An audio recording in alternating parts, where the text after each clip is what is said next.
How are we there, guys? And welcome to another episode of the Smashing Crossbar Podcast. I'm your host, Josh, joined once again by Ben. How are you, buddy? I'm good, mate. How's your week been so far? Mate, absolutely brilliant. I'm still buzzing about Tuesday night with Kenny Miller. Obviously, once again, thank him for his time while he's still in, I guess, stress mode, packing mode. Just wanting to get on a plane and get probably out of freezing cold over. Well, it's to even colder. Yeah. Let's get over into the even colder days. But yeah, no, obviously, if you haven't seen that, be sure after you've watched this one to go back and check, obviously, the one with Kenny Miller and obviously Carl Robinson from a few weeks ago. But before we go any further, I do want to thank our major sponsor, Gabriel Maher Optometrist at Jesmond, for all your eye care needs.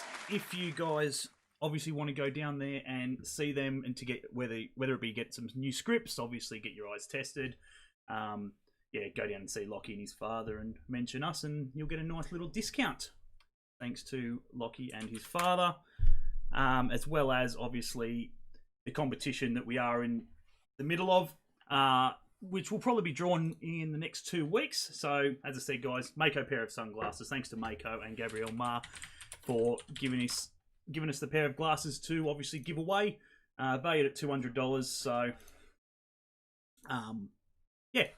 So be sure to get into that entry. All you have to do is like the Facebook page, go subscribe to the YouTube channel, and obviously tag a few mates down below. Other than that, it is that simple.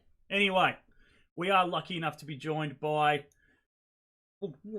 a former Newcastle Jet, hopefully a future Newcastle Jet. Yeah. But at the moment, obviously, she's kicking back, waiting for football to start somewhere. I believe at Merewether at the moment. So we'll get her on anyway. Rhali, how are you? Hi guys, how are you? Yeah, not too bad, not too bad. How's everything going with COVID with yourself? Starting to get back to some sort of normality. Back at work, full time in the office, and as of this week, started back training with Merewether. I'd made my decision who I was going to play with in our local competition here. Yep. So made the decision and now started back into training and we'll get back into the full swing of things slowly. Yeah, I do believe competitions will be starting early to mid next month. So that'll give you some football at least, a bit of I suppose get the touch back. You training yet? Are they allowing you to train? Yeah, we're allowed to train still with all the social distancing restrictions. Obviously, like any sport, clashes happen just because you're just running to a ball. But the girls have been training for a couple of weeks now, and I just gave myself a little bit more time just to decide what I was going to do, whether I was going to have some time off or whether I was going to play. Chose to play, can't help myself. And then the competition will start. I think the first round kicks off on July 12th. Yep. So we'll get back into it and see how things go. Yeah, no, absolutely. So, I guess the main reason why we want to get you on, obviously, as a woman of football, and just talk a little bit about the women's game. And we were lucky to have Tara on a couple of weeks ago, and boy, didn't she open our eyes into the professional game, and just you could tell the lack in the professional game. Lack in the professional game of the women's. Yeah, absolutely. You could somewhat, take the frustration she sort of felt in some of what she was saying last week, as 4-month contracts, and obviously she feels there should be more games. Obviously, there's nowhere near enough games as it is, and so at the end of the day, you want to be sort of doing a professional. You know what I mean? Yeah. At least 12-month contracts. Be honoured those 12-month contracts. Pardon? Be honoured on those 12-month contracts. Absolutely. Like surely there's more things that the girls can be doing once the season finishes, before the season starts. Obviously, going around promoting the club, helping out at junior level, coaching, schools, working in the office. No, there's so many things. There's so many things that can be done. That's it. There's a couple of girls obviously who do. I know work obviously at the Jets, and sure a lot of them do obviously at other clubs as well. Try and get some sort of work done. Obviously in the club, I guess there's only so many spots you can have. But we'll start off from the very beginning. We'll go back to Wauchope, where you grew up and so forth. What was it like back there?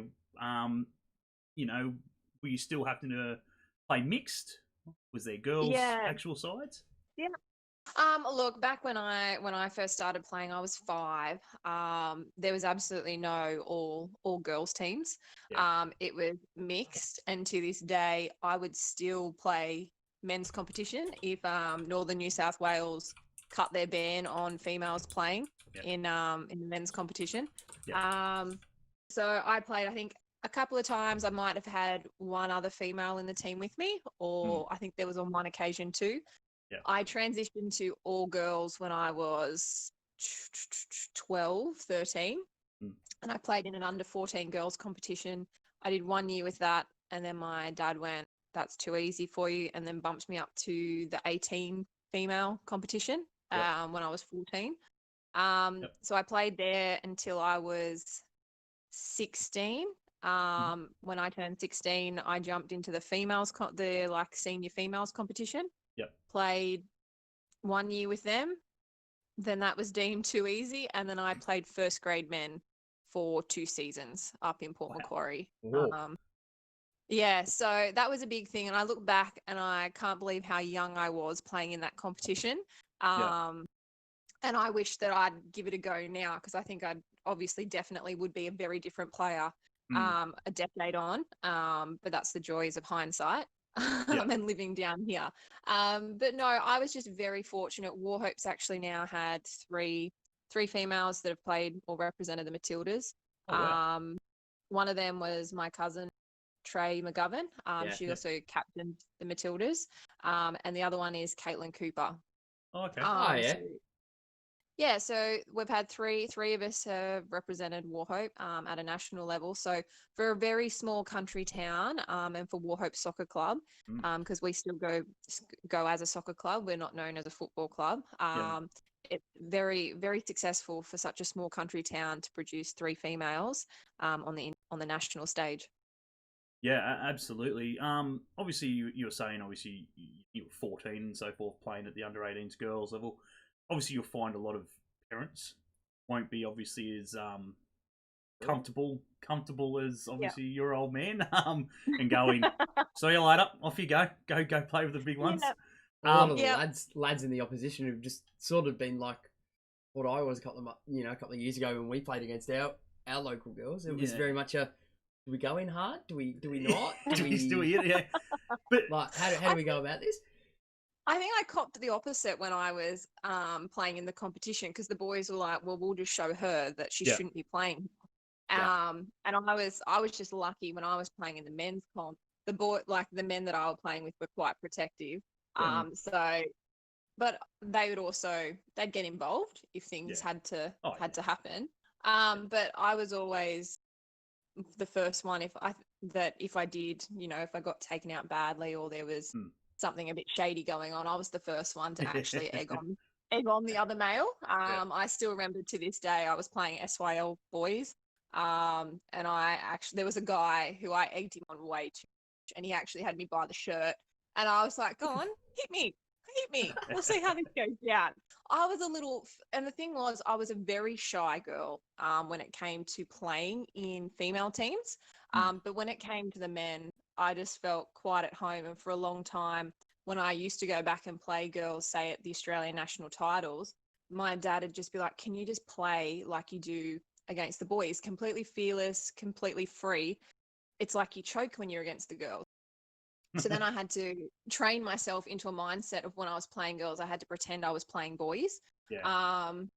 So it's just how it's always been. And I think my dad always used to say he was happy. I think there was only one time he used to referee as well. There was only one time he ever stopped a game because I was playing on the other pitch, because he wanted to see what was going on. And that's actually because I got my first ever really bad injury. And they were used to me just rolling back up and getting on with it. And I stayed down, and he stopped his game and came over. But other than that, my dad was pretty chilled out.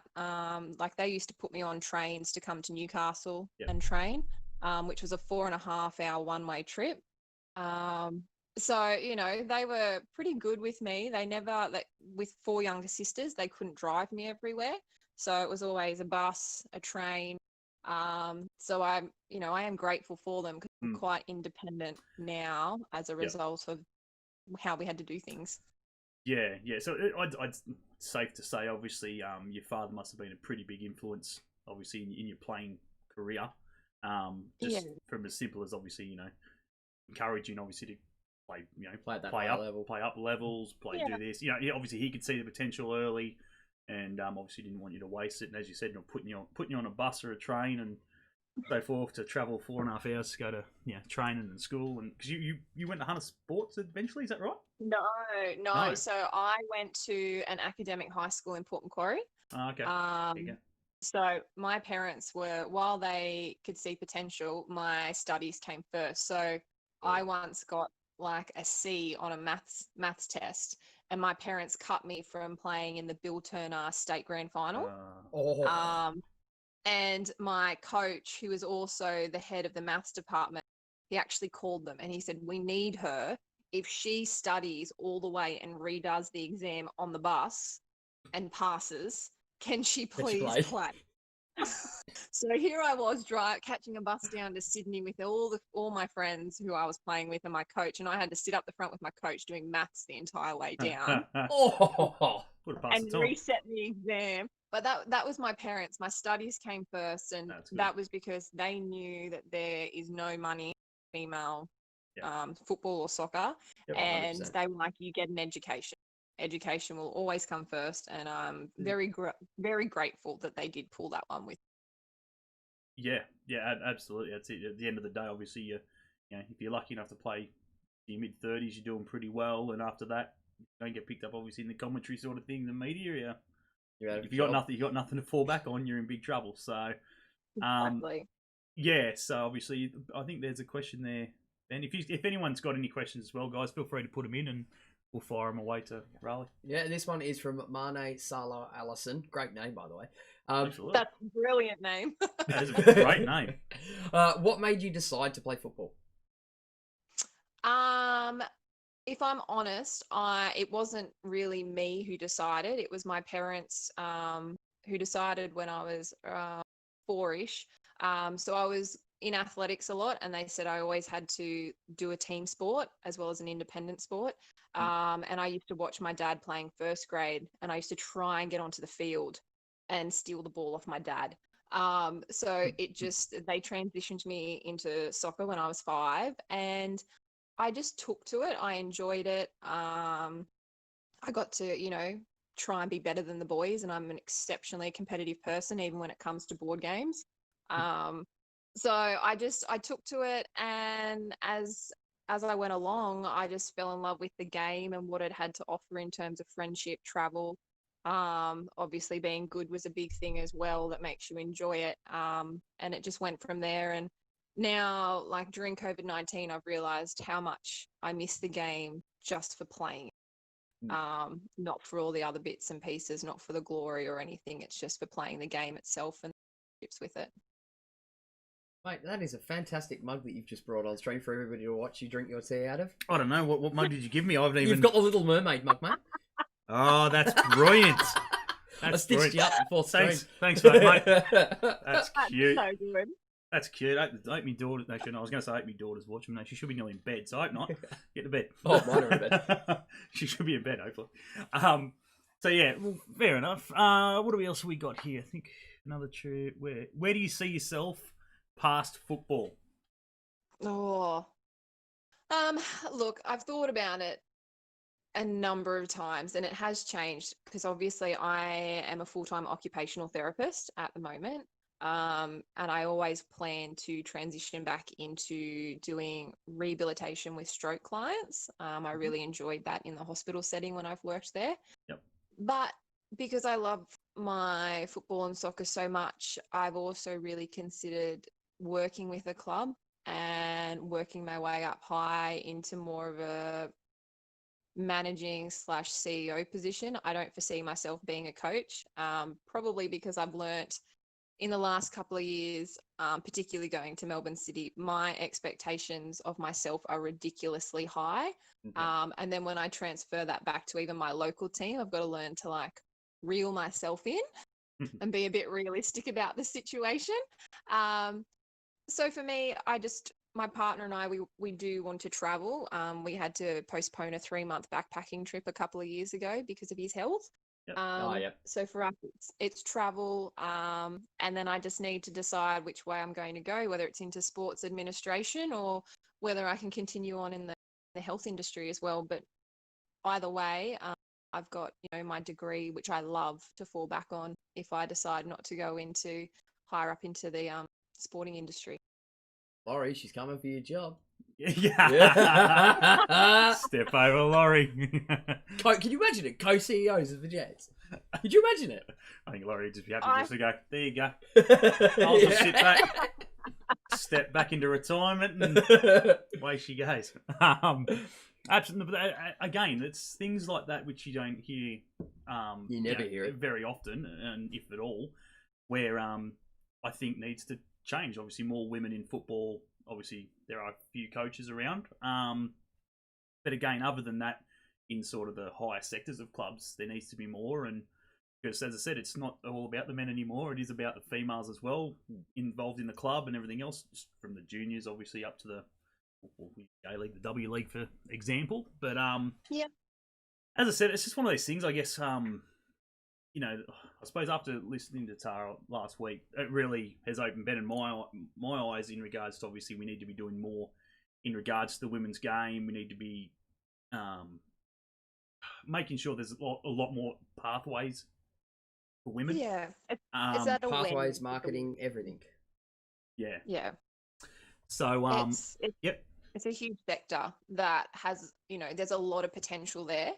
And I think a lot of it does come down to, it's such a male-dominated sport worldwide. Correct. There's that almost fear factor of having a female in a position of being in charge.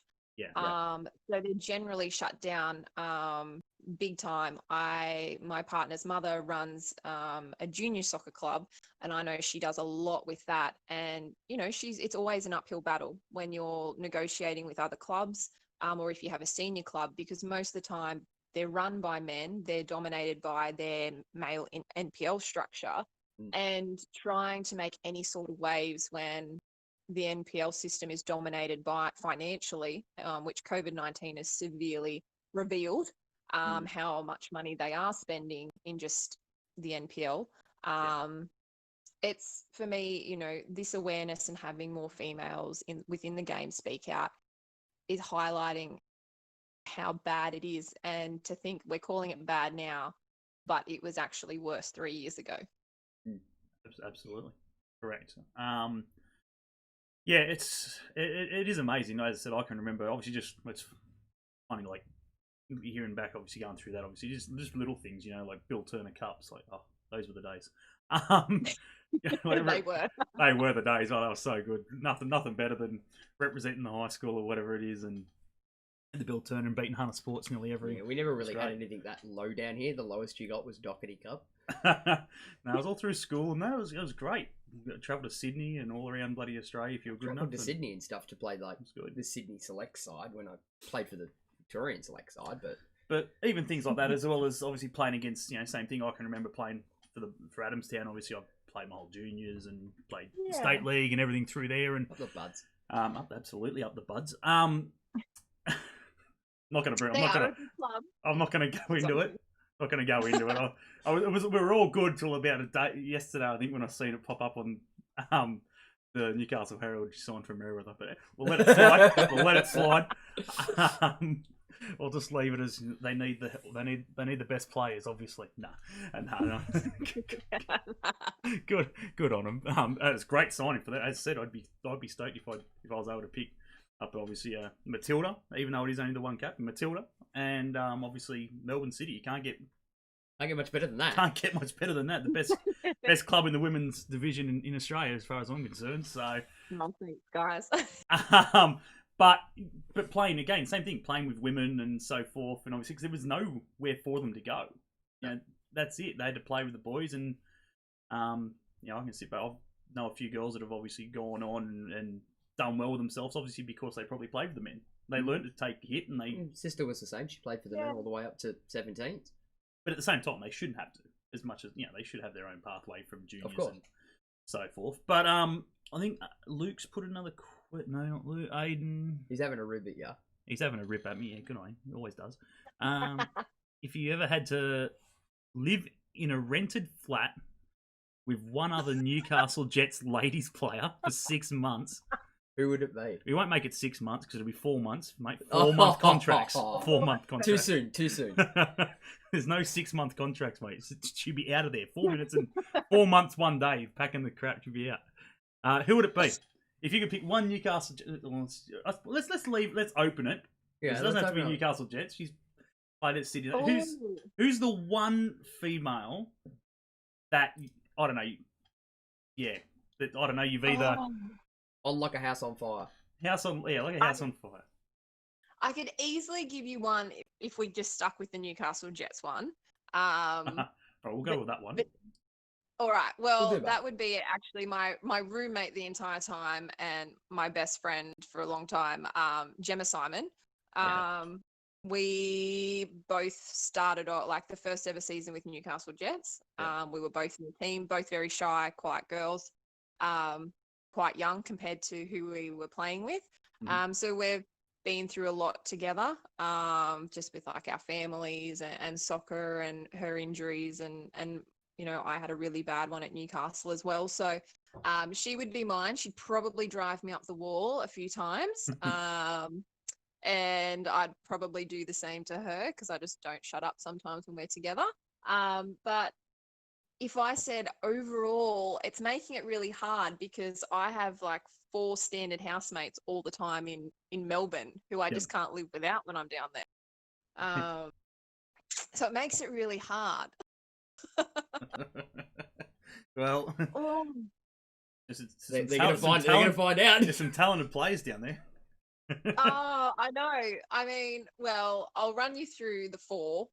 One's Ivy Lewick. Yep. She's just the most chilled out person I've ever come across. Nothing bothers her or phases her. The other one is Rebecca Stott, the best defender I have ever played with. Stotty, yeah. Stotty is an absolute legend. And she, I think, is one of the most underrated players. Not just in the competition, but in the world. I'd agree with that. 100%. Then there's Lydia Williams. Oh, yep. She's just a typical goalkeeper, special. And love her to death. And then there's Yukari Kinga. So she's a World Cup winner. She's just unbelievable on the pitch. And for her age as well, to still be playing at like how she does. I feel like I'm going to have to I'll go with who's not in the country because that way no one can come after me. So I have to say Kinga because the other girls will come hunting for me. Oh, we're getting messages left, right, and centre. I want in on this podcast and I want the exact same question. She won't be in it. And I love it. And look, Kinga is gorgeous. The Japanese culture are absolutely beautiful and kind-hearted. Yeah, and her partner lives with us as well. And, you know, you're forever coming home. And it's not just them, it's all the other girls as well. When we're out, we might go to a bakery, buy an assortment of goods, and you leave it on the bench with like little notes or, you know, Kinga's partner and her are forever. Like if you have washing and you've got it in the laundry, they'll just do it for you, fold it, everything. And it's like, don't just leave it. It's okay. I'll get to it. Yeah, I don't know about that. I mean, I'm not the washing type, but when it comes to all my football shirts, and you've seen my collection, I'm the only one that washes those. Big collection. Yeah, I've got plenty of collections. Yeah, there's plenty of stuff, plenty of merchandise, plenty of shirts and so forth. I have more than 2 clothes horses full. I was going to say, I reckon we're probably both good for a good fortnight without having to wash a shirt. Fortnight, mate. I could, between my Birmingham kits and all my Jets kits, mate, I can get through. I reckon about two. Yeah, I reckon I can get through about 2.5 months wearing a different one every day without having to wash one. Yeah. Oh my goodness. Yeah, how sad is it? I'm a blue nose tragic. Wow, I don't think I've come across a Birmingham fan for a while. No, old man is born and bred, so I didn't get the choice. Fair enough. Who do you support? I'm a Liverpool supporter through and through ever since I was little. You're set then. We're sorted. We're 6 points. Thursday's going to be a big day. I'll watch the game against Thursday's going to be a big day. Write that one off. It's going to be a very big day, and it worked out quite well. Thankfully, my partner and I both support the same team. Otherwise, we never would have got together 7 years ago. So yeah, I was going to say, yeah, he doesn't support Everton, does he? Poor bugger. Oh, no. Very it could be worse. Hey? It could be worse. He could be a Villa supporter. I don't know. It's not much getting worse. Manchester United. Yeah. He could be Villa. Oh, Villa is a Birmingham fan, maybe. But hate Villa. It's a toss-up between United and Everton. They're both a bunch of flogs, to be fair, but we won't go down that one. I'm not a fan of Chelsea, so you know, there's a fair few that you could scratch off the list. Well, we're going to get into the Jets because that's where you started, obviously, your first professional gig. How did it come about? I had been playing at Australian national titles for several years. And look, I'll be honest, my parents it's different to parents soccer these days, I find. Parents aren't allowed to be involved as much as what they used to be. Yeah. And my parents were always like, she's under 18, so if you want to liaise with anyone, you liaise with us. Yep. And I suppose they had to take that because they had 5 daughters, so they were very conscious of the fact they were sending their daughter off somewhere unaccompanied. So my dad, I'd been in a cam boot for a few weeks. I'd had a stress fracture in my foot. And my dad said, look, you got a trial in Newcastle. And I was like, okay, just, thinking it was another Northern New South Wales type of gig that I was getting involved in. And I was used to doing the trips down to Newcastle for that. And I went down and my dad was just like, look, just do what you normally do. Don't worry about anyone there. You're probably not going to know any of these people. Now, mind you, it was like Cheryl Salisbury, Joey Peters, Kate Gill. And Dad's just like, you won't know any of them. And I'll be honest, I didn't, because no one really knew much about female football. I didn't watch it. It wasn't really televised. And I watch predominantly male football, even still to this day. And I just turned up, met the coach. He introduced himself as Gary, and he was like, okay, we're going to put you on the wing. Now, I'd never played wing in my life. And I was like, I don't know what I'm doing, because I was used to playing we played a 4-4-2 everywhere I'd been at, maybe a 4-3-3, but I was always a central top player or a top 2 striker. And he was like, that's fine. You just run. And for me, that was like, I was used to doing that up top, but obviously on the wing, it's a different ballpark of what you're doing. Yeah. So I remember I actually got quite upset as a 16-year-old, having no idea. Like, I felt like a headless chook. And they were like, it's okay. We'll move you up top for a little while. Moved up top, scored a goal just in like a trial match thing that we were having, then got moved back to the wing straight away. And I just didn't know what was going on. I was actually pretty heartbroken at the time, because I just had no idea where I was or what I was doing. I didn't even know who the Newcastle Jets were. And then I came back and did another session the next day, because we stayed in Newcastle. And then they spoke with Dad and I, and they're like, look, we want you in the team. How many training sessions can you get here per week? My dad said, look, she's studying and her studies come first. She can catch the train down on a Friday. She'll miss school on a Friday. She'll get here for the afternoon. We just need her to stay with someone, pick her up, and then she can train and then play the next day. And that's how it all started. It's still a whirlwind to this day. I remember when all the shirts with the numbers came out, they're like, oh, look, we've given you whatever number was left over. Of all the numbers, it was number 9. I was like, who doesn't pick number 9? Who doesn't take number 9?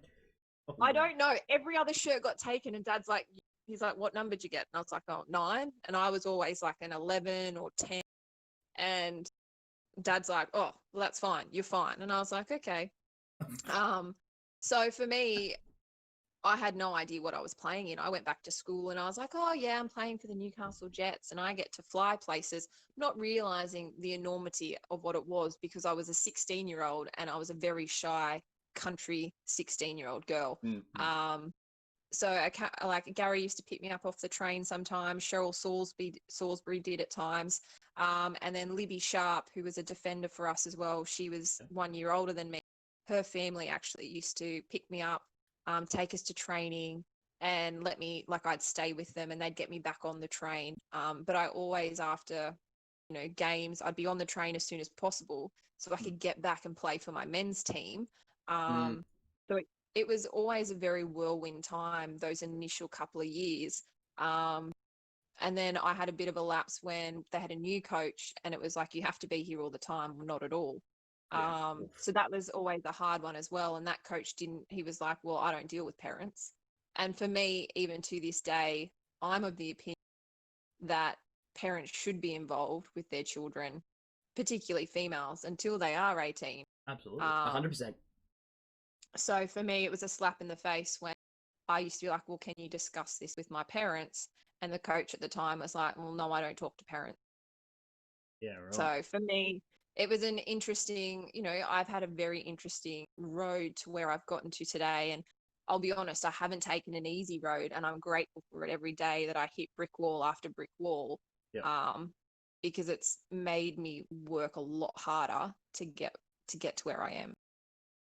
Yeah, absolutely. I think it's one of those things, isn't it? Like, I suppose it's until if you're confident enough to do it yourself, sweet as. But I suppose until you get like an agent or something like that, if you're confident in your parents doing the job and whatever, I don't see the drama in that. What's it matter? Yeah, who's it's no different speaking on agent. behalf of you, even if you are over the age of 18. If you've got a parent or whatever who bloody good at negotiating, what's it matter if they haven't got a background in bloody agent as an agent or whatever it is? It's Oh, look, I think what I have learned along the way is, and very much now so, is there are so many kids that are not who the system is missing out on because they're not as accommodating as what they used to be. So it's, if you want to be part of the Jets program, you have to move here and you have to be here full time. And for me, you shouldn't be taking a child away from a very impressionable, important stages in their like teenage years.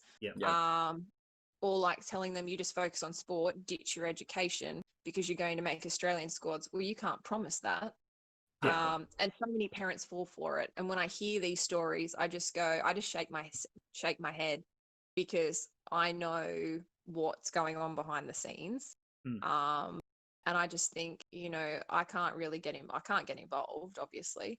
But at the same time, there are so many girls that are missing out in being in these programs because now you have to be in like a national talent camp or you have to be in like an academy to be even considered. And there's girls even in the local comp that should be considered for various things, but they aren't because their coach isn't involved in the program at a national level or they're not in an academy. So it's for me, there's a lot of individuals being lost because we're just so set on you have to be in this pathway and you have to do it to get to this level. Well, most of that golden generation didn't have a pathway. And we're harder and we're stronger because we didn't have those pathways to guide us. Yeah, absolutely. I think we got another question. Yummy Mouse isn't right. It's over there. There it is. Just moving around from screen to screen. It wouldn't surprise me if there's some interesting questions. Well, it's not so much a question. Lockie Ma. Good old Lockie Ma. Good old Lockie. Yes. Yeah. Be sure to go down and see Gabriel Ma, major sponsors. Thank you, Lockie. He's just telling me, he goes, that you were a very good referee. Josh Rhali was a very good referee as well. Lockie was a very good referee, and I loved to be paired with him when I was refereeing. We had there was a couple that were a very good selection that I loved to referee with. My dad keeps telling me to go back into refereeing because I did love it. Yeah. Unfortunately, I probably shouldn't say this, but it probably gives me a kick up the backside. But it is more political referees, so I got over that. Yeah. I got very much over that, and left that. I did actually consider going back to it this year, but I just don't know how it all stands at the moment. Yep. And I've actually got some really close friends as a result of refereeing, and I love it. Yeah. I think You Lockie know, sort of agree with you in that one. It's the main reason why he sort of got out of it as well. And again, I can. yeah. Lockie's very timid for a referee. Oh no, so I've had him a few times. No, No, he he can be was a pain. great He can be a when he pain in the refereed. ass. Yeah, but There's a so He player- can even you. came up. You've refed me as well, and you're a pain in the ass No, too. I'm not the most Well, easiest striker to get along with. But oh, look, I remember Lockie came up to Port Macquarie, and I was still in year 12 at the time, and I walked down in between my studies of my HSC, and they had like the all school boys tournament held in Port Macquarie, and I refereed with Lockie there. Then I moved to Newcastle, and and then we were able to obviously kick on the friendship there, yeah, because I did referee with him, and I always had a ball refereeing with a few others, because you were comfortable. There was no like people trying to pull one over each other, and I yeah, had a great time. yeah. No, he was very good at his job. Again, I've been on the other side of the fence with him. I agree with you, Lockie. I've had to ref Josh too, and he's Josh is a pain in the ass to ref. in the ass to referee, mate. Lockie, seriously. You are. You haven't had to referee my partner. Now, he was a nightmare to referee. So, I don't know. Considering we got together after we first met it took us 9 months before we got together. But he abused the living daylights out of me when I was on the line and his team was playing.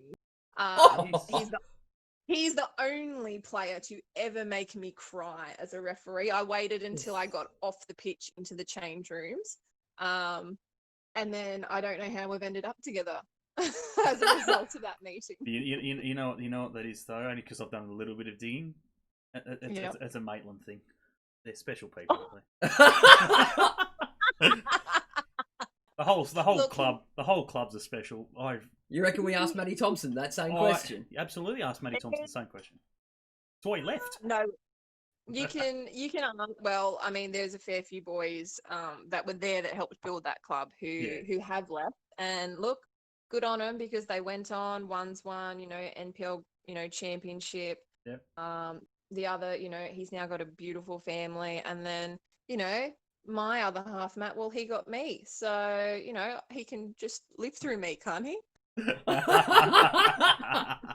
Love it. I remember years and years ago, Adams, like when I was playing state league, we played played Maitland, and they were dominant. Yeah, they were so dominant back then. It was ridiculous, and we got to the grand final, and we were the only team to beat them. We only beat them once. They smashed us the first time, and we got to the grand final, and I lasted 15 minutes, I think it was, got sent. Not the first time I've heard you say that. And then there was an all-in brawl, and so far and then they ended up beating us as well.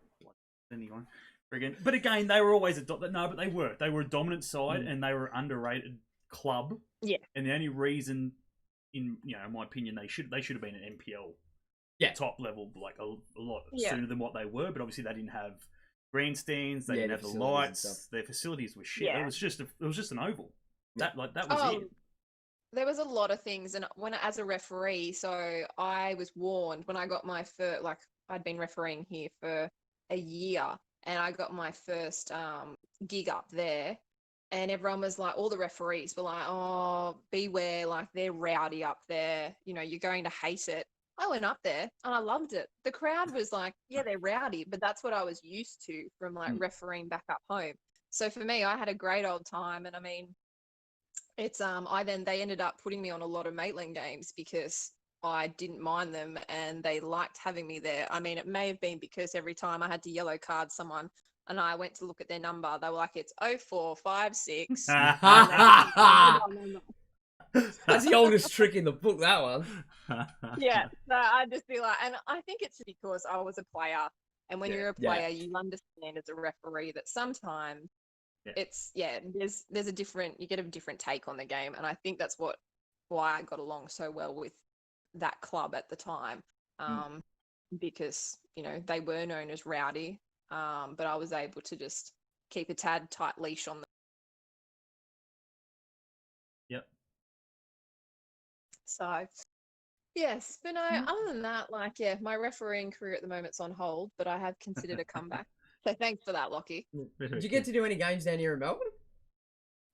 I didn't referee any specifically when I was down in Melbourne, but I do in pre-season. I'll help out up this way. I do a lot of the pre-season games when clubs clubs can't get hold of referees. Yeah. And I've filled in a couple of times, like in third division down here, if I'm watching my partner play or something, and sometimes they don't get allocated referees. They just don't have the numbers. So then so normally it's like a club official who has to do it, but I always say, look, I'll just chuck on the boots. Let's just get this done. So something to know when you're back down in Melbourne. Oh, we struggled to get referees when we used to play Sunday. I'm sick of it. You go to a club and it's club referee, and then everything's biased and everything's against you, and you can't. I don't think I've had. And even when it's not, you still say that it is. And I think I've been playing down here for 6 years, roughly, over the time, and I don't think I've had a linesman yet. Except my dad. I don't think I've had a linesman yet. Except my dad. Oh yeah, but I mean, we've had the odd occasional player. All right, you're not getting subbed on until half time, so you can just run a line. Yeah, that used to happen to me. But like an official linesman, I don't think I've had seen one. No, I don't think I've seen one yet. So that's typical. But we'll quickly talk a little bit about the Jets. Back to the Jets, obviously. 2012, 13. No, not 2012, 13. 13 to 17. Sorry. Would you like me to enlarge it for you? No, you need to go to Gabriel Mara Optometry, mates. No, it had nothing to do with enlarger. I was just looking at the wrong line. There you go, mate. I seen Merriweather and just went, "What the hell?" There you go, mate. No, obviously, 13, 17, 26, roughly. This is Wikipedia talking. You know how reliable they are. And they're special. I think we've had every guest on or whatever it is. You go something. Has gone, no. You annoyed Kenny Miller. Oh, yeah. You dropped off like 300 games. He knocked off about 300 games. Don't worry. There has been plenty of knocked off games for me for the Newcastle Jets, and it annoys me to this day that no one can get my numbers right for the W League. We can easily chuck that in. Because what is it? 2008, 2009, you played 6 games, no goals. 2008, 9, nothing between 10 and 11. Nothing between 2009 and 2011, but then back to the Jets 2011 to 2012, 9 games, 1 goal.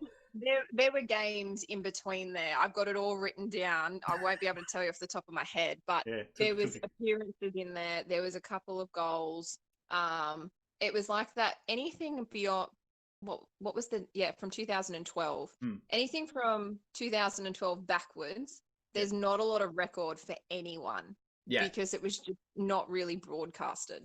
Even at club level, like I'm sitting there, because I was talking to you and we're going through it, and I'm like, was it 12 goals or something? I'm like, that doesn't sound right. No, it doesn't. No disrespect to Rhali, but oh, no. 12 goals and you're playing for Melbourne City and they're picking you up. Yeah. Oh wait, was this Merriweather? No, because it doesn't have any of that. It doesn't have any of. It doesn't have any of the lone spell stuff. So it's saying you've only scored you've scored 10 goals for the Jets. Yeah, there's been a couple more, but I just give up trying to exactly right. Work the system. Sadly, that's what us females do. We go, you guys can't keep track. So. And then the lonely 2 for Melbourne City. Yes. I focus more on when I was down at Melbourne City. My position was very different to how I used to play for Newcastle, and they were just like, we've seen how you can cross, and you know how many defenders you draw, and how you position yourself and you set up others. So my assist ratio. That's exactly what I said to you. That's what you said. I said, yeah. Because you said to me, 2 goals in 31 for City, and I'm like, nah, she's got to be playing as a midfielder then. They would have moved her. I'm like, nah, check out us. And he's like, nah, check the assists first. Get the assist stats out because they'd be through the roof. Yeah. So assists and like potential opportunities was really good, and I loved playing that role. And my dad was always at me. He's like, why don't you score more goals? Score more goals. And he'd go, meh. And I'd be like, Dad, you're not here. And my mum would do the same thing, because my mum likes to pretend that she's, it's just soccer, but she's probably more competitive than Dad and I when it comes to it. She doesn't play it. She played netball. So, but yeah, they didn't really understand the role that I was playing at Melbourne City. Because you were box to box as a midfielder. You don't stand up top as a front three and play counter. Like your Ks are just as much as a centre midfielder. You do a lot more defensive work. It's a bit more tactical. We'll get back to the Jets. Get off the parents. My mum was like that. My mum's. My parents are the same. My mum's in the chat at the moment. I think she put in a question. I just tried to refuse it. Hi, Mum. Look at what is it? Josh, remember the goalkeeper that wanted to take you out when you were playing at Charlestown? Oh yeah, that was a special day. That was a very, very quick rundown of that one. It was I went up for a ball, keeper came out, missed the ball, punched your face. I've used my arm, obviously in motion to head the ball. It's struck the keeper and la-di-da. I turned around, missed the ball, turned around, just went. Handbags at 10 paces. Oh yeah, I started walking back, nothing. Yeah. And next minute I caught one in the back of the head, and I'm covering up and just sort of. Hands up, so over my head and so forth. I've got mates and all that running at me. Who are you playing against? Maitland. That explains a lot. I was about to say, was it Maitland? It was literally Maitland. It was. I'm almost certain it was Maitland. And anyway, so all the mates and everything's coming at me, and all I can hear Mum on the sidelines, freaking hit him, smash his freaking face in. I'm like, holy shit! And all my mates are into me and that, and then because she didn't really see nothing, I just kept walking. And the referees come and broke it up and everything else. And Mum come over to me and just goes, "Why didn't you hit him? He hit you first. You should have smashed him." I just looked at her and just went, I'm like, that was a female keeper. Oh, okay. Yeah, nice short haircut back in the emo days of, she was a nice, the darkish hair and everything else. And she had the cap on. And your Mum's just looked at me and gone, I raised you well. Good on you, son. Don't hit women. Don't be change your tune pretty quick. Good on you. Good. I'm like, but she was definitely one of those mothers on the sideline yelling abuse. Oh yeah, and Mr. Sitter. My parents were no different. My dad would run the line for us, and he'd yell abuse at me as well while running the line. Trying to run, yelling abuse. He did it when I was in my late 20s when we used to play Sunday League. He did the same thing. It was no different. I can imagine your father offside. It was a mile onside, mate. No, that passed before him. You want to do it? You want to do it? Here's the flag. Off you go. And he did to the manager. I'm not going to give you that goal, buggy you. But yeah, you do it to me on purpose. Let's obviously talk. You've gone from the Jets. You've moved to City, who let's be honest, definitely the money's there. The class which helps. The class, everything is so different. It proves obviously on the W League statistics. They won't be wrong of how many grand finals and so forth. What do you reckon the biggest difference is between, say, obviously a club like Newcastle, who, let's be honest, love the Jets, but it's not. It's as good as what it can be, I suppose, with a club obviously who doesn't have the money like like City and so forth. But what's the biggest thing you've noticed from your time at the Jets to going to City? Look, and no disrespect to the Jets, because I played there for 9 years and I had all intentions of playing I wanted to be like Stevie G, one woman club, not like, finish my career there. And sometimes you don't get that decision yourself. Yeah. It's chalk and cheese. The biggest thing I learnt with Melbourne City was it wasn't just the facilities that you had available, which are phenomenal for, female football in this country. It was that my biggest thing that I really struggled with was at the Jets, they wanted everyone to be the same. And if you were slightly different, well, too bad. We don't want you in a way. Like, we don't want that type of player. We want someone who's the same as everyone else that does all the same. And the thing that I learned at Melbourne City was we embrace individuals. Everyone's different and everyone's quirky, and that's what makes a team successful, because your strength might be someone else's weakness. So let's focus on the strengths and let's work you hard. And I will never forget when I went into pre-season with Melbourne City, every action you were held accountable for everything So I will never forget Melbourne City that first year with Patrick Kisnorsbo, who is on par as the number one coach I've ever had. We had punishment session after punishment session purely because someone might have forgotten to rate how hard a session was. We treaded water for 1 hour one day, and I swear I think I drank half the pool. So for me, the difference is the desire and in all honesty, like the quality of players around you as well. Yeah. And it's just all of those factors plus, you know, what we have available at the facility. It just makes your time there more easy, and they treat you as a full-time professional. So there's no training at nighttime. You know, you turn up in the morning.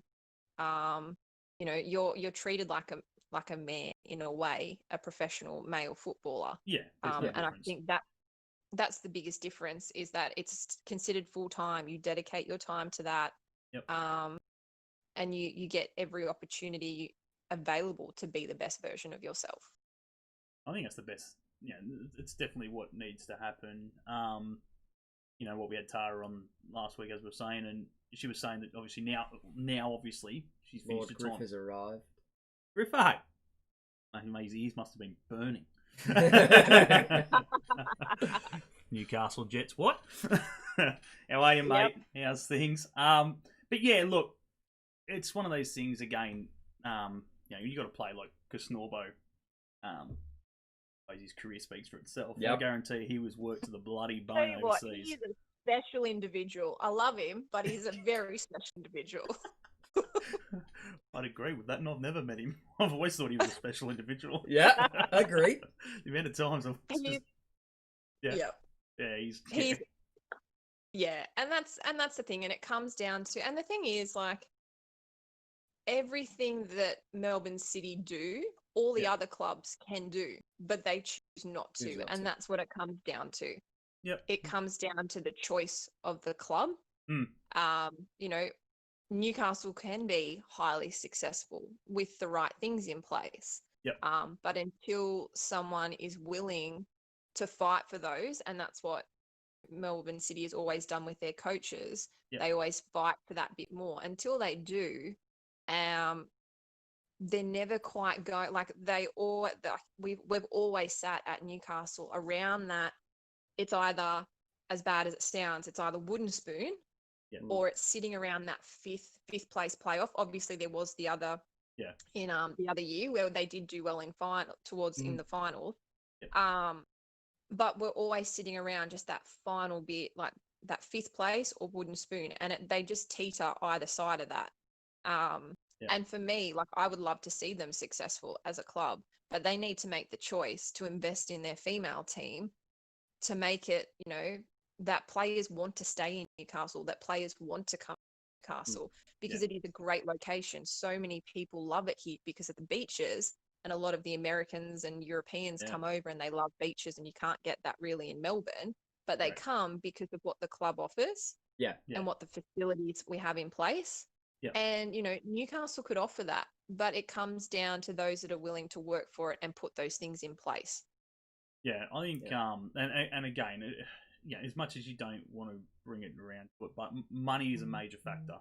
And let's be honest, Newcastle has none at the moment. Martin Lee's virtually stated that he's shut up shop and he's open about obviously looking for another buyer and stuff like that. Again, but not in a hurry. Oh, look, but he's not in a hurry. He will sustain it to the current level that it is at until such time. Yeah, he's not going to drop us. Yeah. But at the same time, we need someone to come in. If he's openly going, I need help, or, you know, obviously I'm in a situation where, because obviously where he is and everything else, and he can't get money out of the country and stuff like that, it makes it very hard. So and it's through no fault of his own.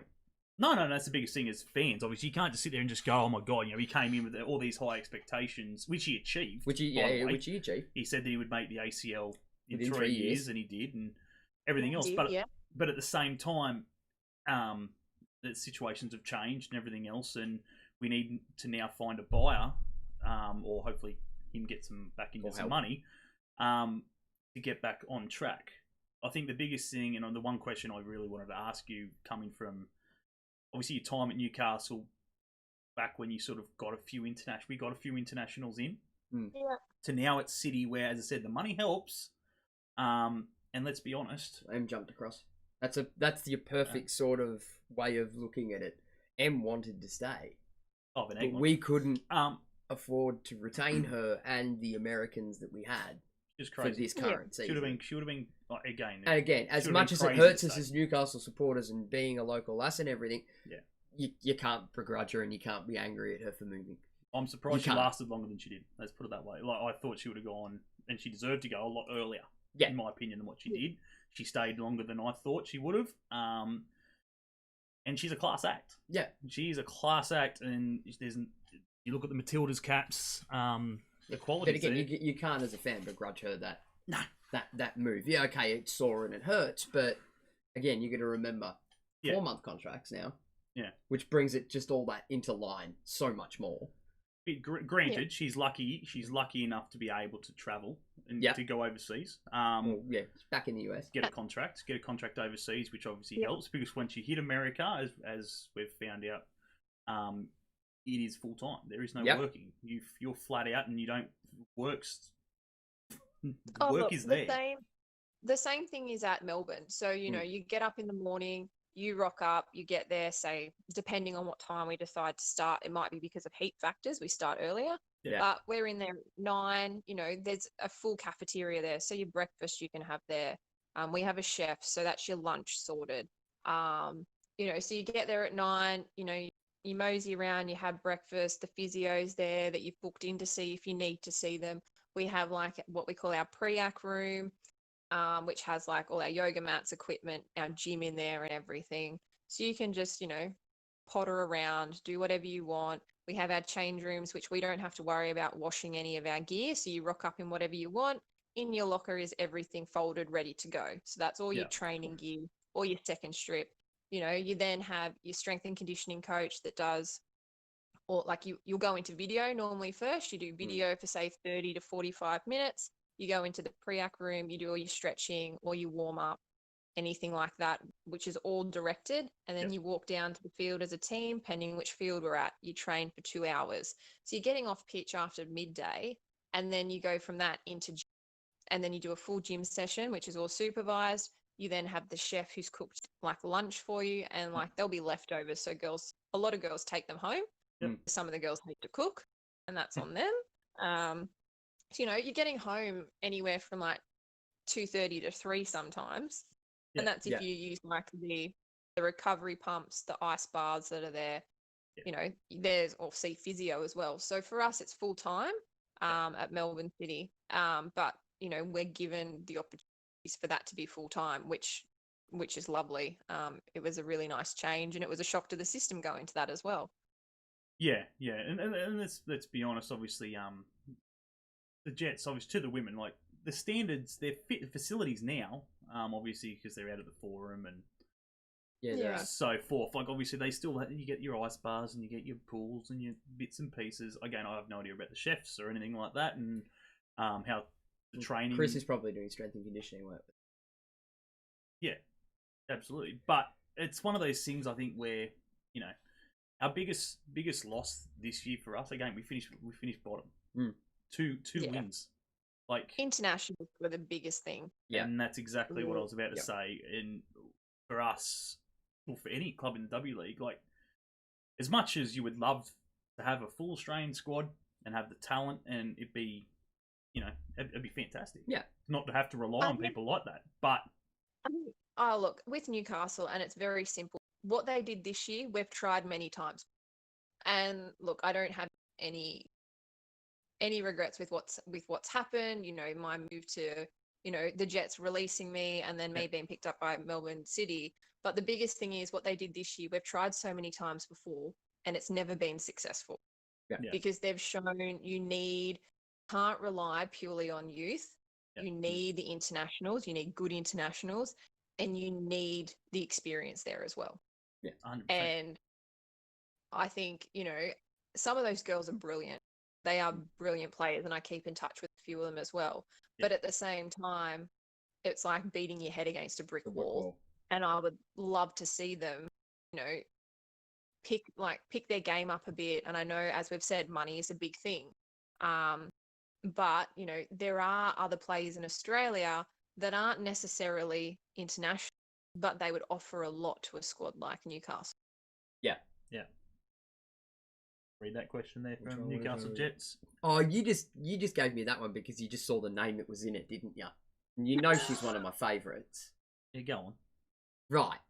She's a class act. Yes. Okay, so it's since come out in the media today that Portland Thorns are in negotiations with Olympique Lyon with a move for Ellie Carpenter. Do you see this as a good move for her? I think it'll be a challenging move for her.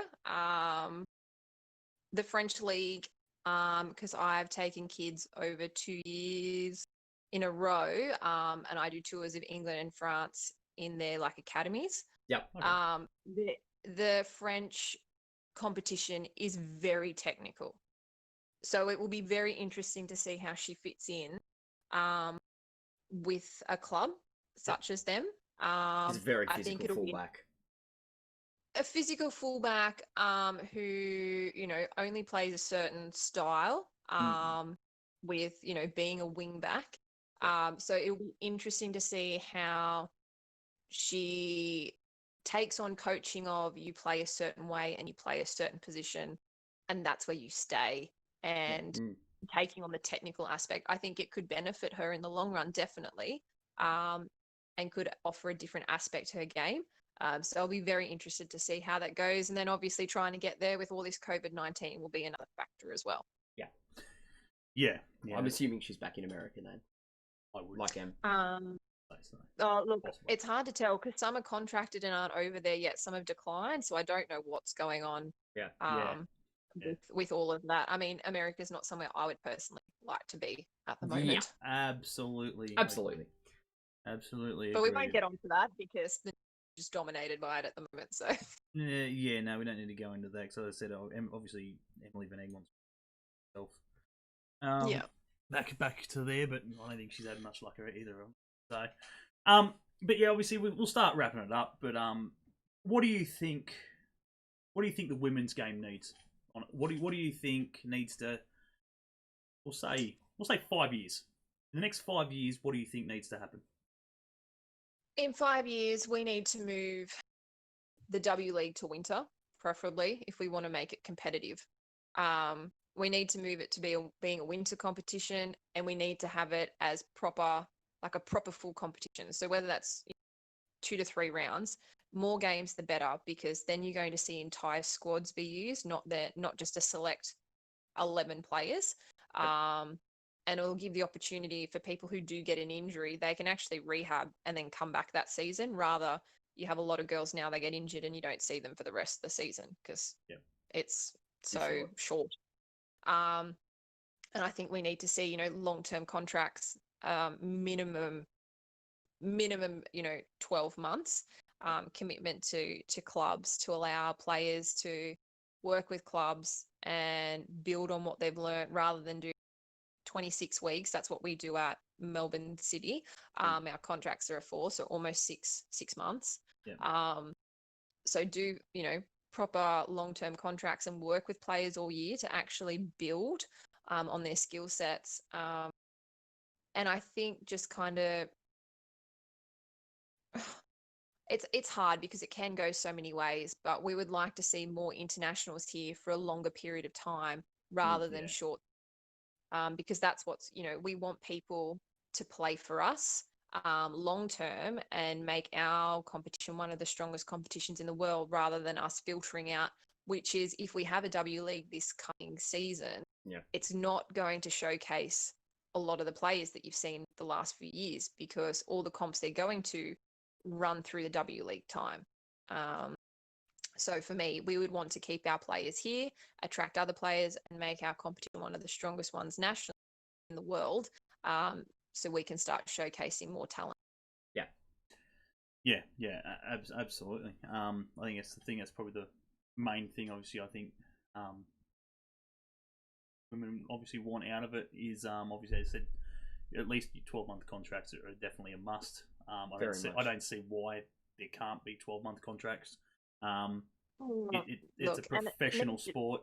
You're playing as professional. And it needs to be through we don't have to work. Like I still work part-time when I'm at City. Yeah. But that's because, you know, when things finished with Jets, I was like, oh, well, I'll just continue on with my normal career and, you know, bought a house and I have a car and I have all those things that most female soccer players don't have to rely on their parents or will never have potentially. Yeah. So we, you know, we need to be able to be professionals and just focus on our sport rather than having to switch between two things or worrying about when we're training, you know, what we have or haven't done with work. That way all our focus is solely on the job at hand. Yeah, I'd 100% agree that Australian women's football within the next 5 years should be you either call it professional and treat them like professionals, like the men, or you don't. Correct. Simple as that. It's a semi. It's either there is no halfway. Yeah, there is no halfway. Yeah, it's a professional sport. If they are a professional sport, they are treated like all other professional sports people in this country. 100%. They should not have to go out and work part-time to survive if they are a professional sports person on a professional sporting contract. It doesn't work. Yeah. Look, and there's lots of things that you can get into it, and obviously, you know, like, and the biggest one is, which we're not going to get into, is obviously the financial, the money side of things and contracts and what you get out of that, because it's something that has been obviously ongoing for a long time. It would have to be that the women's salary cap would have to be raised, correct, to compensate for that. Correct. They'd have to just ditch it completely, I think. Yeah.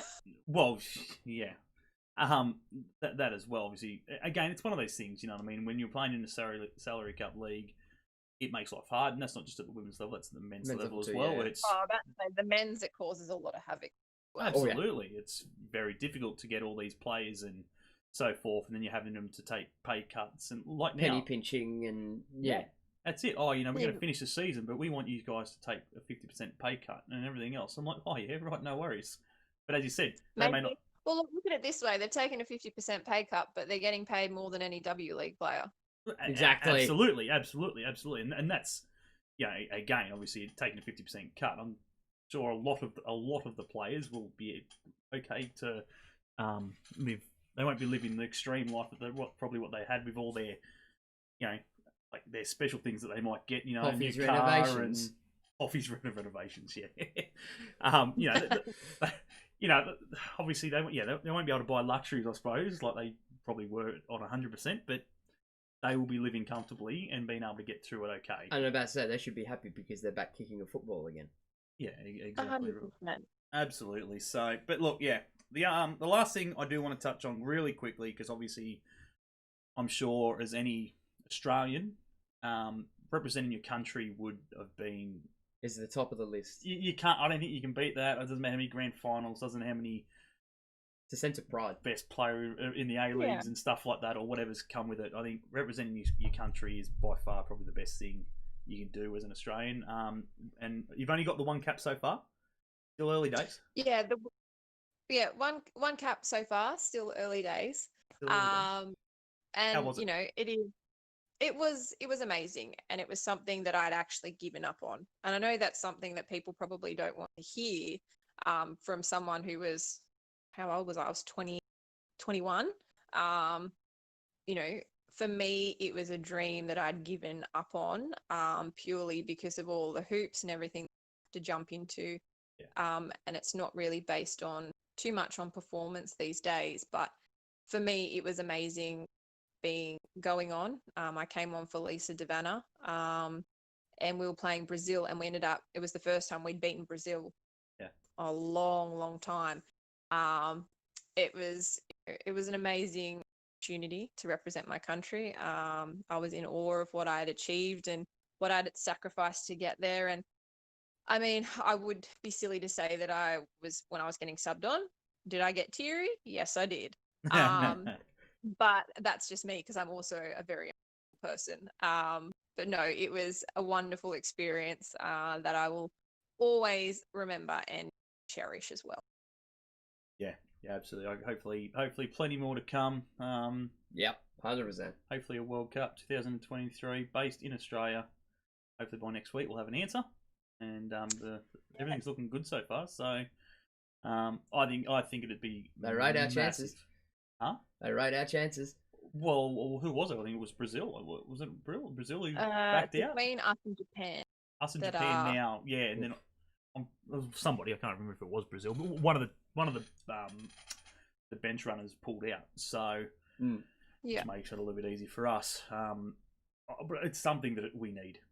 We need that here, and I think I've watched the wife watched a few games at Energy Australia Stadium.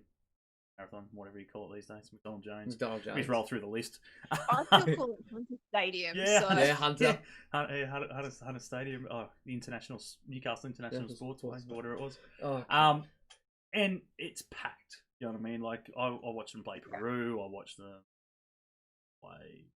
I think it was there as well, and a few others as well. And it's just good to watch. You know what I mean? Like Sam Kerr is just amazing.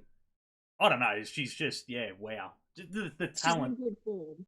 She's in really good form. Oh, and I don't know. It's just not so much her.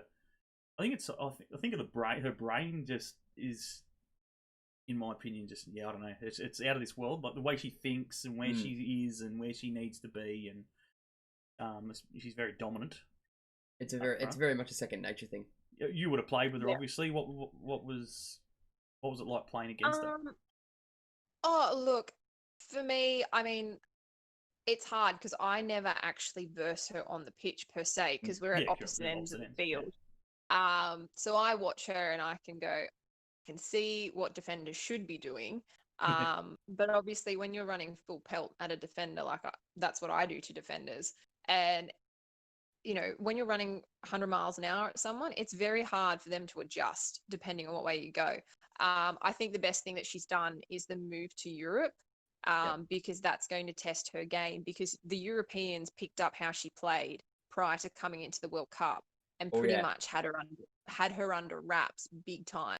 So I think her moving to England and playing over there is going to benefit her game and it'll either, strengthen her or it'll break her. So it's a shame that their season got completely cut. Because it would have been very interesting to see how she finished. But she's a quirky individual, and she has a lot to offer. So it'll be interesting to see how she progresses over the next couple of years as well. Yeah, absolutely. Moves to Chelsea, plays a handful of games, wins a title, robbed. Yeah. She should have gone to Liverpool. I don't know why she went to Chelsea. You guys got relegated. We don't go into that. Stop it, Ben. Didn't. They've had a bad run, and they're a team that I would have happily played for, whether they were in relegation zone or not. Yeah.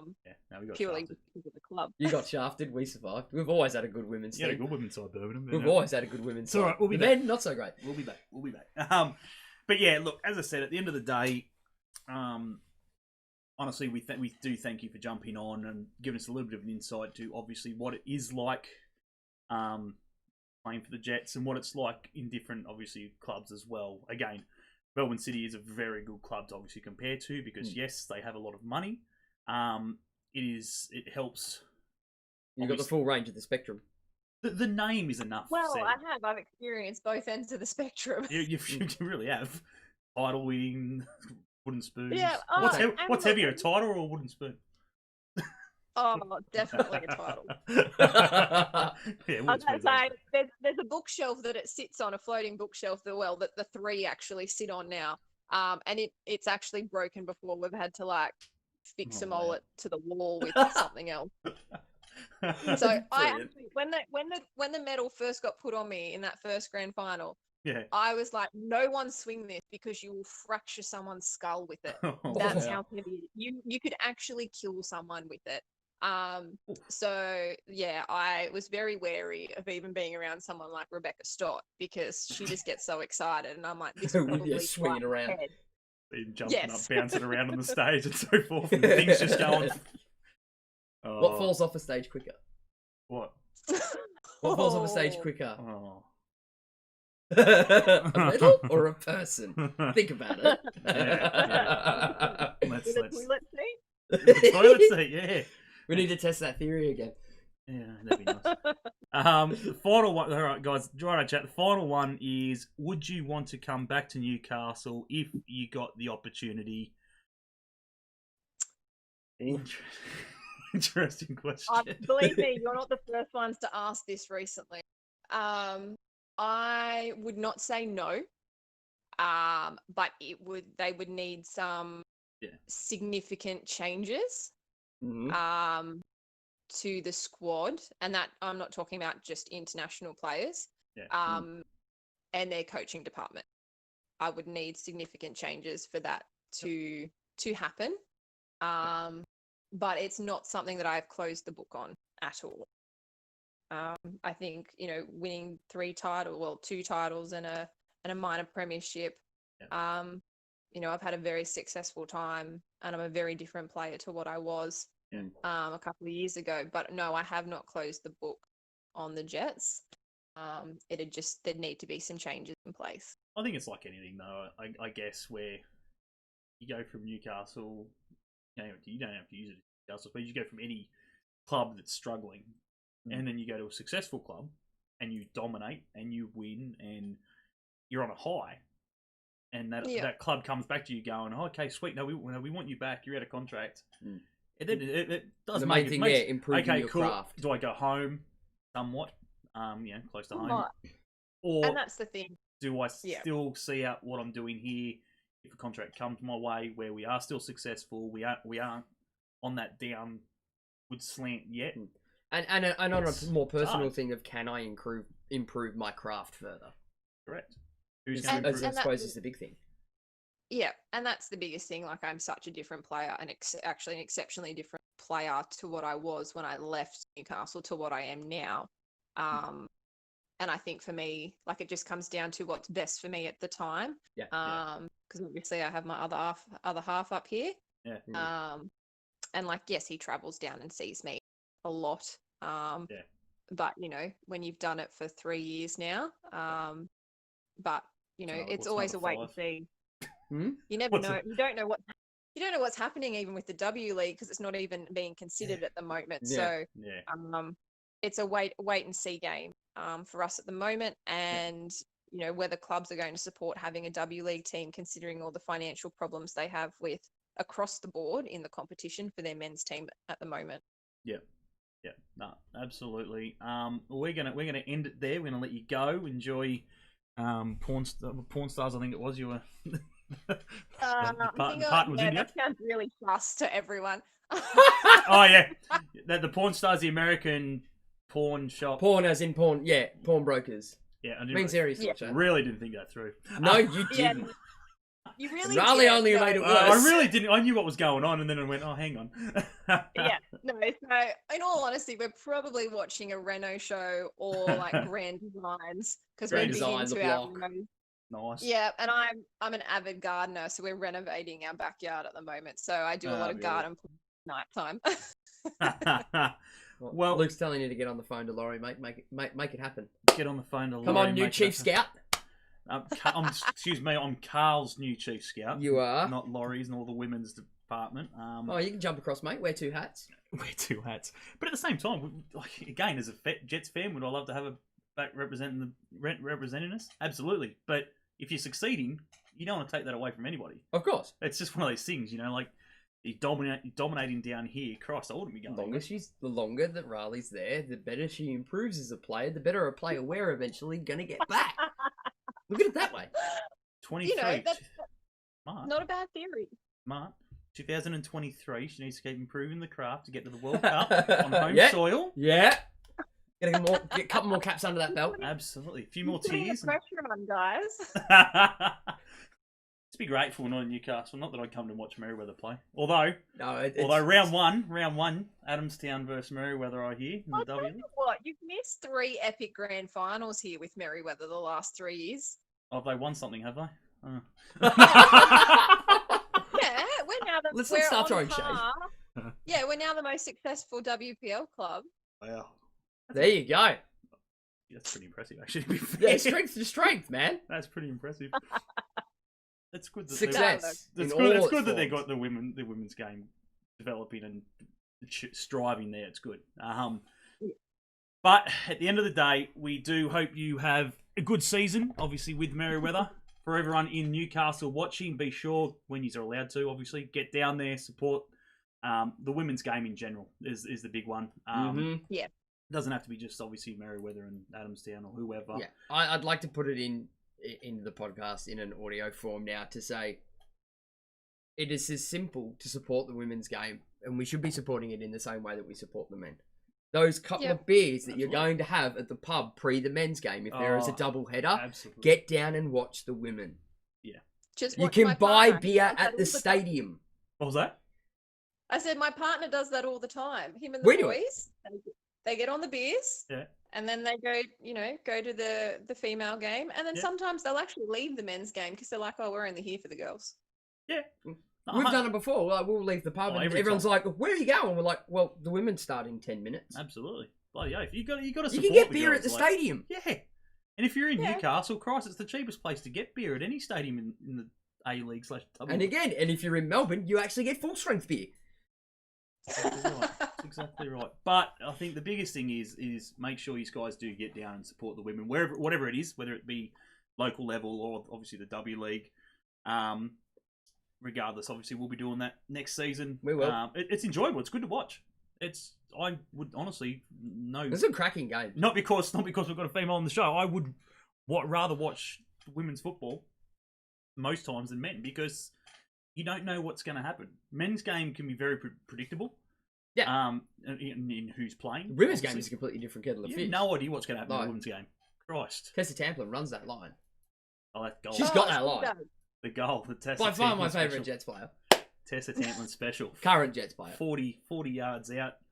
Mate, she knew that was going in. She didn't even look at it. Yeah. Just turned around. Turned around and then turned back. Oh, shit, it went in. And no. He's well known for the interview afterwards, which Yes. Yeah. Hashtag no filter. Hashtag no filter. Love to get her on just to friggin' talk to her about the interview. He scored a goal. Tell her that I support an honest interview. Absolutely. And I commend her for it. Absolutely. It was the same one we've Here seen. we are calling them interviews. We're not even journalists. No. Do you honestly think a journo would give us a gig? No chance. No chance. Basic, just want to talk football. Who are these plebs? Exactly. So, anyway, who are these plebs? Anyway, we are going to leave it there. We do thank you, honestly, for your time, Rhali. It's muchly appreciated. Very much appreciated. I hope, honestly, next W League season is another success for yourself. And that goes ahead. And we want it to go ahead. We want it to go ahead, for God's sake. But, wherever you're playing, whether it is in Melbourne or wherever, obviously, enjoy your football, obviously, while you still can. Because once it goes away, it can be a very, very hard thing to let go. Yeah. As I'm struggling. Thanks for having me, guys. That's why I do weekly podcasts. So. Yeah, muchly appreciated. We'll leave you to it anyway. We'll be in touch. Very much so. Again, if you do come down to Melbourne, back to Melbourne, obviously, might look at getting you to some of the local clubs or see if you know anyone and see if you can come here about the younger girls. I think they get a massive kick out of it. Always happy to. I'm a massive advocate of getting involved in the local community and doing visits and everything. Yeah, done. No worries then. We'll leave you to it. Thank you very much. No worries. Have a great night, guys. Same to you. Catch you later. Bye. And just like that.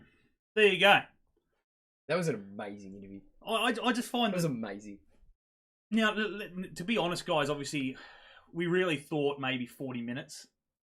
You thought 40 minutes. No, we really did. Right. No, we really did. Because just the simple fact that, again, there's only so much. There's only so much in the females. And again, her career proves Newcastle. Yeah, your mum's going to go watch Rhali play. I'll be going. Yeah, there you go. I'll let her know. Wear a Buds shirt, for God's sake. Monday. Well, they're going to play at Adamstown. 12th or 3rd of that weekend. Weekend of the 12th, roughly. The Buds versus Merriweather. So, yeah, go down and see that. But, yeah, get down there, guys, obviously, and have a look at it. It's great to watch. It is good football. I'll definitely give it that. We'll be definitely getting down to... some City Girl games. Some City Girls games, obviously, when they play the Jets and whatever to give it. Even when they don't play the Jets. Oh, yeah, no, absolutely. Absolutely. Freaking good. Just to watch football, as I said. But as I said, the women's game is great to watch for the simple fact that it's unpredictable. You don't know what's going to happen. It's very different. It's not. It's very different to the men's game. You know what I mean? Like, it's not like you can go, you know, okay, you know, the Jets, or whatever. We'll use the Jets for an example. All right, guys, we play City this week. They come out fire and they beat Melbourne victory 3-0. There's no... Your mum's even offering to cook a dinner. Oh, there you go. She's in town. She's in Newark. She's in town. She's got the house. She's got the house there. Her and the hubby live. I think they are Maitland Way sort of thing. But yeah. No, I'll let her know. I'll let her know for you. Where's my baked dinner? To be fair. To be fair, she baked me dinner last time I was up there. Oh, I know. I just can't wait to get there. That lasagna was peach. Better than it's better. It's all even good. with all the pepper. I welcome the extra pepper. Yeah, I know it's good. Pepper's good. It's the potato bait you got to watch out for. Never a fan of potato bait. Oh yeah, you got to watch out for the potato bait. Not a fan. It's a bit special. Sometimes potato's not 100% cooked. I'm fine with crispy crunchy potato, mate. I am fine. I'm that idiot that eats raw crunchy potato, and then there's crunchy potato that should have still been in the packet. Adrian likes to eat it. I hate it. I can't stand the stuff. But yeah, anyway, we frickin' went talking shit. Jesus Christ, a lot longer than we thought. What do we got in the chat quickly? Cook that lasagna, Julie. Bloody fab. Yeah. Chris is at it. I think everyone's doing it. Everyone's at it. Your mum's lasagna? I honestly don't think there's many of your mates have. Your mum stopped with the pepper. It's alright. Would you like some lasagna with your pepper?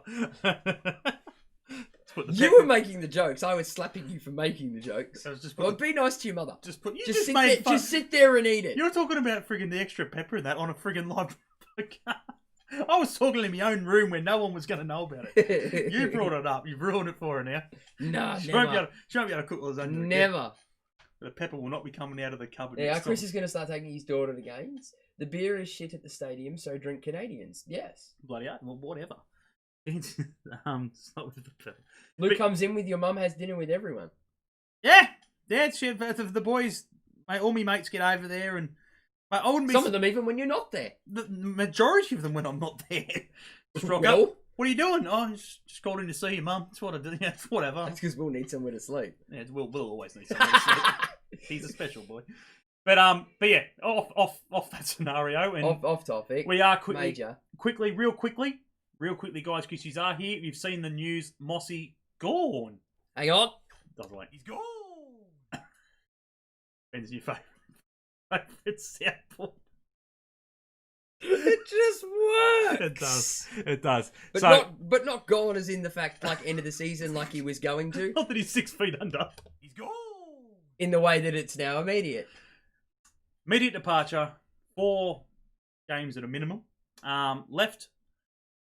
Leaves us with Noah James and bloody Italiano. It's very interesting. Look. Yeah. Okay. So we're left with those 2 keepers.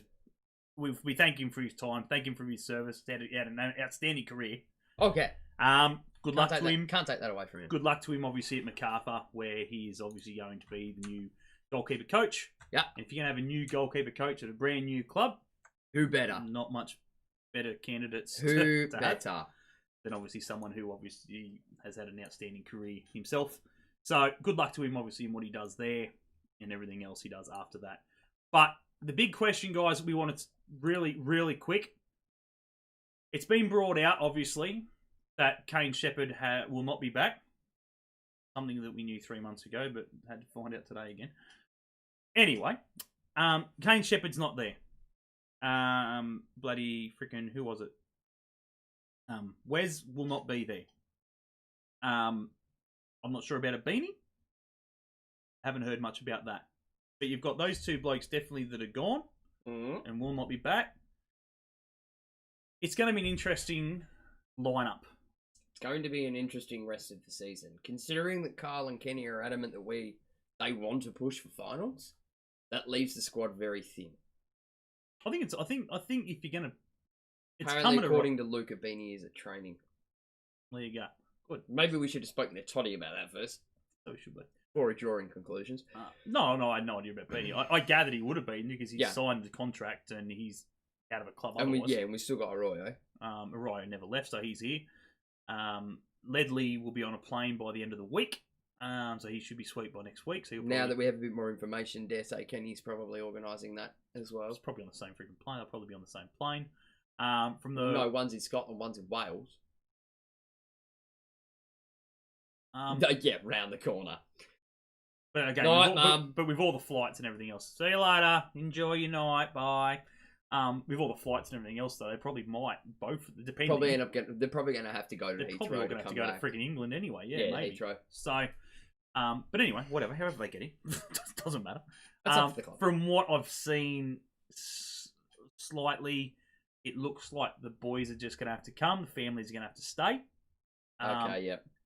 At the moment, which obviously we spoke to Kenny about, and obviously he was hoping to get the family over with him, but from what I've seen, it looks like it is going to be just the boys to finish off the season. Yeah. Which obviously will be a shame for him, because obviously, definitely, I'm not saying that Carl isn't, but he seems like obviously very family oriented and so forth, and everything else, and obviously puts his family first. So it looks like he might struggle for a couple of months. Here we go. We've added a few more youth players to the bubble. Lord help us. Yeah. Well. Actually, no, I shouldn't be so pessimistic about that. Yeah, well, we'll see what happens. It's going to be interesting. What I'm going to do is, though, I will leave it to you guys, the ones that are here. Below, whack them on my Facebook page. Crossbar Capers Facebook page. Under this interview, in the comments section, give us. I want to see your starting 11. Starting 11. Do I have to do one too? Round 1. Well, you don't have to do one. You don't have to do one. I don't need. I don't really care about your stuff.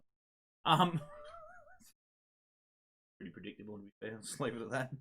My formation's predictable. You're predictable, but I think that with what we've got, that's pretty predictable. It should be pretty predictable regardless to you guys as well. There's not much to choose from. Connor O'Toole still keen to play more games. Hope he goes well. Has he played yet? No. For us. So yeah, leave your 11 down for round 1. I can't remember what round we're up to. Round whatever next. Round the next one. The next one. Round so of the next leave one. it down the bottom, obviously. Give us your predictions, obviously, of the 11, and we'll go through it on the next episode. It will definitely be one episode next week. I'd probably say, looking at Thursday at this stage, we are looking at another W League player, current Jet. So that'll be you told very me interesting to get her thoughts after we've heard Rhali's thoughts, obviously, on the Jet system. Again, she may not agree. Might be obliged to she so. might be obliged not to. But at the same time, within reasons, you can probably say that yes, or in the women's game at the Jets later. Would you go so far as to say still technically under contract? Who? Oh, the guest. Yeah. Oh, yeah. She won't. I don't think I feel that she would be definitely looking to stay there than move on. So yeah, it's technically it's in the Jets. I was thinking because of more other facets. Yeah, it's in the Jets' court. But yeah, she doesn't really have to go hunting. Like yeah. If they come, it would be here's a contract to be done. Next, move on. But anyway, but again, at this point, she has 100% yes. It's just a day now. Yeah, because she obviously playing NPL like they all are at this point, and she's one of the ones and full-time job, and one of the ones who has to travel to Sydney. So, but that you guys can work out. Try and work it out. Who you think it might be from that? Good luck, because there's about 8. I think I might have given it away on my live stream last night, but I don't think so. There's about 8 of them, I think. Travel to Sydney. Yeah, there's a few. But yeah, anyway, we are going to leave it there. We do thank you guys for jumping on. It is muchly appreciated. We thank Rhali very much for jumping on and giving up a bit of her time to talk about the women's game and obviously her success now at City. Obviously her time at the Newcastle Jets, which we do thank her for. It's an honour, obviously, to have a W League team. Some clubs don't have them. Go into that.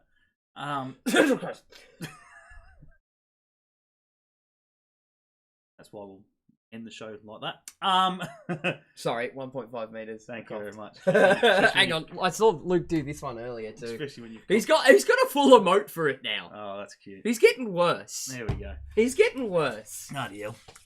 But yeah, thanks to Rhali for jumping on. We wish her obviously She's amazing. the best success, She's obviously amazing. with Merriweather this year, and obviously whatever A League path she takes. We thank you guys obviously for jumping on. Mumsy. It's muchly Oh, Mum. appreciated. Hey, from one to another. Now my mum has arrived in the chat. But yeah, the other thing again, guys, we are drawing it by the end of the month, which I have no idea what the date is. We must be looking at around the 20th, give or take. So probably about Saturday was the 13th, I know that. Right, we're about 2 weeks away. You will get the chance to win a pair of Mako sunglasses, valued at $200. They are brilliant. I have 2 pairs, as I keep saying. They are a giveaway. They are free. All you have to do is tag your friends down the bottom of the original post. Share, like the Crossbar Capers page, and obviously subscribe to the YouTube channel, which obviously Luke, Chris, and co. obviously Aiden, you guys are, so don't worry about that. Just keep tagging them, tagging your mates into it, Tag your guys. bros. Just tag everyone. Your Tag 'em family, all. your mum, your dads, your whoever's. Just your grandpop. Even if you can't see the screen like me, who needs to go to Lockie Mar, Gabriel Mars, whatever. Lockie Mars, Gabriel Mars. I like it. Lockie Mars, Gabriel Mars. Hey. The Mars Optometry. The Mars. He's going to Mars. Let's not insult the sponsor any more than what we just have. Hey, I didn't say anything. You kept going with it. But yeah, be sure to obviously jump on and subscribe. Like the Facebook page. Jump over and like Lockie's page. Gabriel Mar Facebook page as well. And the Insta. And the new They Instagram have an setup that Insta. he's got. Yeah, absolutely. New Instagram setup that they're doing there as well. We do thank you, Lock, and obviously your father for everything you guys are giving to us. We thank you for your time, everybody. And obviously, before we go, I love it. Just that's all I wanted. I wasn't going to do anything. I just like to see Ben's reaction when that happens, because he goes, if he doesn't know what's going on, I give you a weird look. Scares the shit it out of does. him. He gets... It's very much, he gets the look of, where are you going with this and why don't I know yet? Don't surprise me. Oh, it's classic. I love Don't it. surprise me. Ben's eyes just light up. It's like, what are you doing? Oh, shit. Nah. Anyway, guys, we are going to leave it there. I will just say previously, or now, before we get into next week's show, I'm getting a tooth yanked over the weekend. So if my voice ain't that crash shot come next week, that's why. And probably Ben will be doing all the talking. For sure not, You're just going to sit there on camera and go, Just not the way. I should be okay by Thursday, I'd imagine. I'm getting it Saturday morning, so. Oh, you'll be fine. Another outstanding show, guys. Cheers. Thank you, Jeff. Yes. Thank you, mate. Thank you. Thursday night's going to be a cracker anyway, if we get her on Thursday night. Did you get your keychain, mate? Oh, shit. I don't think I've gone down and actually checked that mailbox for about 3 months, so if it's there, it might be rusted by now. I've had some water. But it's all right, Chris. It's all right. It's all right. Because on Thursday, season's going to be over. Done. Anita. It's going to be gone. Because we will be EPL champions. Boom. Anyway, we're going to leave it there. Righto, guys. We will see you guys next week. Thank you once again to everybody who jumped in. Go subscribe to the YouTube channel. Go like the Facebook page. Make sure to tag your friends and so forth in the giveaway with the Mako glasses. Thanks to Lockie, obviously. Thanks to Ben. Make sure you go check out Ben's channel as well. Corner Flag Games. Nearly threw up my mouth just then. Really? That bad? Corner Flag Games, obviously, where you will find all the FIFA rage and Yeah, all there's the been a sound lot of that this week. and all the sound effects and so forth, like the ones you've heard tonight. I didn't know what I was pressing then. I just pushed the button. I just went, that'll be something. But yeah, we'll catch you guys next week. Actually, before we go, Luke, what's the score? Who? What score? Who's playing? What? In the footy. Who's... Oh, what? Luke won't be able to tell me anyway. I'll let you do the honours. Yeah. For the other new one that we haven't done I yet. fucking glad I didn't press that button. But yeah, thanks everyone for joining in. We'll see you guys next week, where we will be able to obviously start talking a lot more about the Jets, because we will be in training, we will be doing things, Carl will be underway. They'll be all here and knuckling down for the season proper. But until then, we will see you guys later. And as always, we hate Coast Scum. Catch you later, guys. See you later.